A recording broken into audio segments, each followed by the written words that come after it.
تو نئے صدر مملکت کے لیے انتخاب، قومی اسمبلی اور چاروں صوبائی اسمبلیوں میں خفیہ رائے شماری کے ذریعے ووٹنگ جاری ہے۔ آصف علی زرداری حکومتی اتحاد اور محمود خان اچکزئی اپوزیشن اتحاد کے صدارتی امیدوار ہیں۔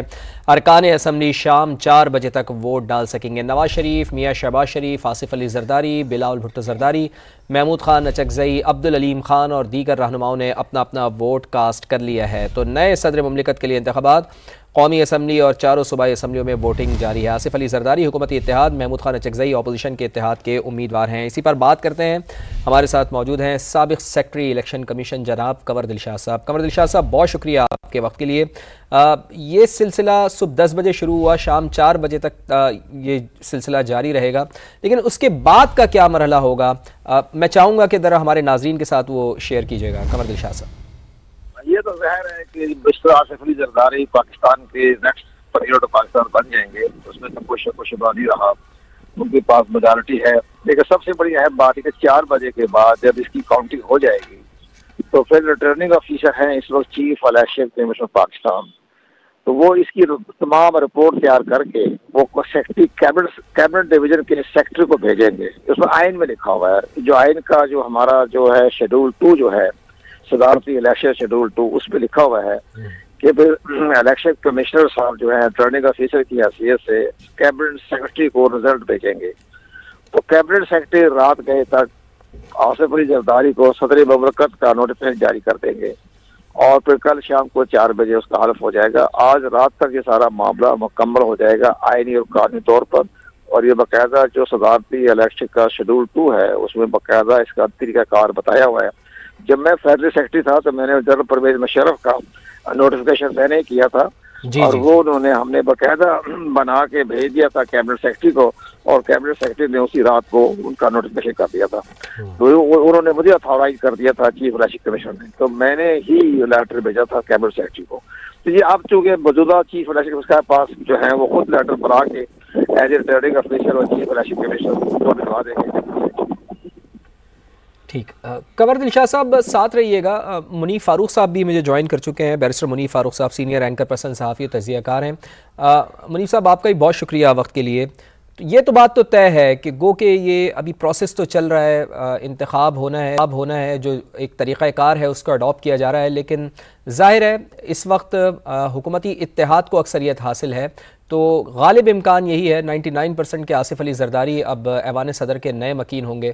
ماضی کا ان کا دور دیکھتے ہوئے جب ہم نے دیکھا کہ بڑے کارہائے نمایاں انہوں نے سر انجام دیے، اس میں آغاز حقوق بلوچستان، 18ویں آئینی ترمیم، اور اس کے ساتھ 58(2)B کا اختیار جو تھا وہ انہوں نے پارلیمنٹ کو واپس کیا۔ تو صدر پاکستان کی حیثیت سے آصف علی زرداری کا رول کیسے دیکھتے ہیں آپ؟ دیکھیے، آصف زرداری صاحب ایک بڑی جاندیدہ شخصیت ہے، تجربہ بھی رکھتے ہیں، پہلے بھی صدر رہ چکے ہیں۔ جو کریڈٹ پر ان کا کام ہے وہ آپ نے آلریڈی اس کو مینشن کر دیا ہے۔ آصف زرداری صاحب ایک متوازن شخصیت کے مالک ہیں۔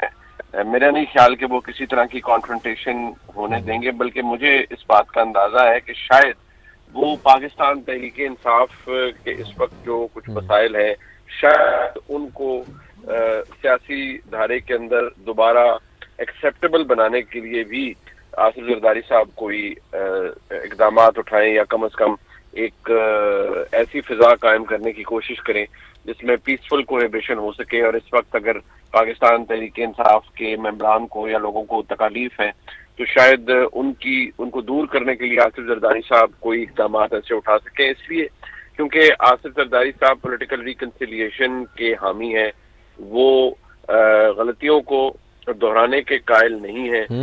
یہ اس حساب سے دیکھا جائے تو ان کی پرسنالٹی کے اندر یہ ایک ان کا ٹریٹ ہے کہ وہ بہت سے لوگوں کو، ایون اپنے جو ورسٹ ایڈورسریز ہیں ان کو بھی ساتھ لے کر چلنے کا یہ ان کے اندر کیپیبلٹی ہے۔ تو اس وقت کم از کم حالات ایسے ہی لگ رہے ہیں کہ اگر آصف زرداری صاحب یقینی طور پر اب لگ رہا ہے کہ وہ صدر منتخب ہو جائیں گے، تو ایسی صورتحال میں ان کے لیے بحیثیت صدر ظاہری بات ہے ان کے اختیارات محدود ہیں، ان کا اسکوپ آف ورک لمیٹڈ ہے، لیکن مجھے لگتا ہے کہ یہ والا ایسپیکٹ جو ہے پولیٹیکل ریکنسیلیشن کا، گو کہ یہ کسی بھی صدر کے قانونی حدود کے اندر تو شاید نہ آتا ہو، لیکن کم از کم بحیثیت ایک سینئر سیاستدان وہ ایک as head of the state شاید وہ یہ پولیٹیکل ریکنسیلیشن کو मुमकिन बना सकें, और एक जिस तरह मैंने लफ्ज इस्तेमाल किया पीसफुल कोहेबिशन, उसकी तरफ शायद वो चंद ऐसे इकदाम उठाएं जिनकी वजह से लोगों को या तहरीक इंसाफ के जो हमारे दोस्त हैं उनके लिए इस वक्त मसाइल हैं, शायद उनके हल में कुछ मदद साबित हो सके। हाँ, अलबत्ता जो 9 मई से रिलेटेड वाक़यात हैं, मामलात हैं, उससे मैं नहीं समझता किसी भी तरह से गुनहगार जो लोग हैं, जो इनके खिलाफ सबूत मौजूद हैं, उनसे कोई रियायत होनी चाहिए। लेकिन उस तरफ तो शायद वो जाएंगे भी नहीं, लेकिन कम से कम सियासी रिकन्सिलिएशन के लिए वो इक़दाम जरूर उठाएंगे। जी ठीक, ज़ैगम खान साहब भी सीनियर तज़कियाकार सहाफ़ी हमारे साथ मौजूद हैं। ज़ैगम साहब, आपको भी वेलकम करता हूँ, मैं आपकी तरफ आता हूँ, लेकिन कंवर दिलशाद साहब आपसे मैं ये पूछना चाहूँगा, मुनीफ फारूक साहब भी जिस तरह फरमा रहे थे कि पॉलिटिकल रिकन्सिलिएशन की तरफ जाएंगे आसिफ अली ज़रदारी साहब, और पॉलिटिकल रिकन्सिलिएशन की इस वक्त बहुत ज़्यादा ज़रूरत है। हम देख रहे हैं कि एक मजबूत अपोजिशन भी है, और ये तजर्बा आसिफ अली ज़रदारी साहब को रहा है, चूँकि 2008 से 2013 तक जब वो ऐवान सदर में मौजूद थे तो अपोजिशन उस वक्त मुस्लिम लीग नवाज़ की थी और बड़ी मजबूत अपोजिशन थी, इस चीज़ को उन्होंने फेस किया है। तो आप समझते हैं कि माजी के तजर्बे को देखते हुए इस दफ़ा भी पॉलिटिकल रिकन्सिलिएशन की तरफ जा सकते हैं आसिफ अली ज़रदारी साहब? मुनीफ फारूक साहब ने जो तजिया पेश किया है तो वही मेरे पॉइंट ऑफ व्यू है। ये हम अपने कॉलमों में भी लिखते रहे हैं कि जब प्रेसिडेंट बन जाएंगे आसिफ अली ज़रदारी साहब तो ला मोहल्ला उन्होंने बहुत अच्छे तरीके से लेके आगे चलना है, वो सबको साथ लेके चलेंगे और मुमकिन है कि वो अडियाला जेल पहुंच कर इमरान खान से मुलाकात करें। अच्छा, ये बड़ी बात कर रहे हैं, ये बहुत बड़ी आप बात कर रहे हैं। नहीं जा सकते हैं, वो इसलिए मैं कह रहा हूँ कि अगर ये आरिफ अलवी साहब जो हैं वो जा सकते हैं मुलाकात करने के लिए, तो ये भी प्रेसिडेंट पाकिस्तान जाएंगे वसी तर वफात के तहत, पाकिस्तान के कह दिए आप कायदा रियासती वफात के तहत। वो कहेंगे आप माफी मांगे, आपके साथ जो आपके वर्करों ने आपने जो 9 मई का वाक़या पेश हुआ है जिससे आपसे मनसूब किया जा रहा है, आप कौन से माफी मांगे। तो वो सारी चीजें कोशिश करेंगे हालात को धारे पर लाने के लिए। ये तो एक तरफ बात होगी, हमारी फारूक साहब ने बात कही है, दुरुस्त कही है, लेकिन इंटरनेशनल लेवल पर हम बात करेंगे, इंटरनेशनल लेवल पर बहुत बड़ी आगे जाएंगे और चाइना, मिडिल ईस्ट, जो हमारे बड़े ममालिक है, ईरान, वो तमाम इनके साथ वो लेके चलेंगे, अमेरिका, यूरोपीय यूनियन सब के साथ चलेंगे। वो इंटरनेशनल फेम के आदमी है, तो बेहतर होगा। आपने मनीष साहब ने कहा इख्तियार तो बड़े महदूद है, नहीं मनीष साहब ये इख्तियार सब ले लेंगे, ये सारे इदारों पर छा जाएंगे आसिफ अली ज़रदारी साहब, तमाम आपकी काबिलियत से जहानत से सब इदारों पर अपने कमांड करेंगे और अपन लेके आगे चलेंगे। ये बड़ा खुश आइंद फैसला है सदर आसिफ अली ज़रदारी का प्रेसिडेंट पाकिस्तान मुंतखब होना।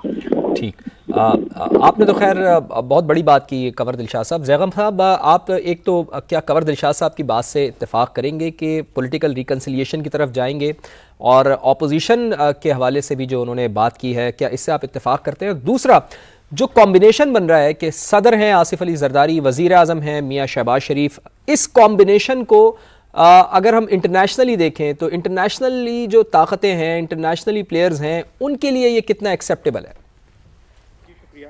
देखिए, अगर हम रिकन्सिलिएशन को देखें और जो तारीखी हवाला अभी दिलशाद साहब ने दिया, जो मुस्लिम लीग नवाज और पीपल्स पार्टी की रिकन्सिलिएशन हुई थी वो परवेज मुशर्रफ के मार्शल लॉ के बाद शुरू हुई थी, और 2006 में वो चार्टर ऑफ डेमोक्रेसी की सूरत में उसने एक सही शक्ल अख्तियार की। तो वो नवाज शरीफ मुहतरमा बेनज़ीर भुट्टो के दरमियान में एक ऐसी सूरत हाल में जब दोनों को रगड़ा लग रहा था, दोनों को निकाल दिया गया था, दोनों लीडर मुल्क से बाहर थे और ऐसा लग रहा था कि उनकी दोनों की पार्टियों को खत्म करने की कोशिश की जा रही है। तो उस वक्त वो फाइनली उन्होंने रियलाइज किया ये जो हमने एक दहाई में जो दंगा फसाद किया है अब वो उस तरह नहीं चल सकता, वरना हम दोनों की गेम खराब हो जाएगी।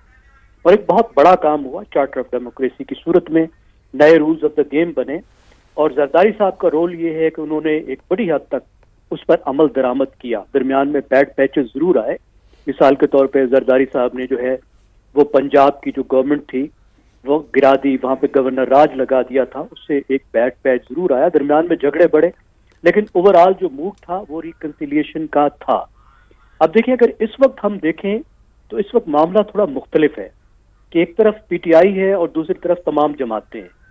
दूसरी जमातों में रिकन्सिलिएशन का कोई बहुत बड़ा मसला नहीं है, मौलाना से थोड़ी सी तलखी आई हुई है, वो मेरा ख्याल है दूर की जा सकती है और वो बहुत बड़ा प्रॉब्लम नहीं है।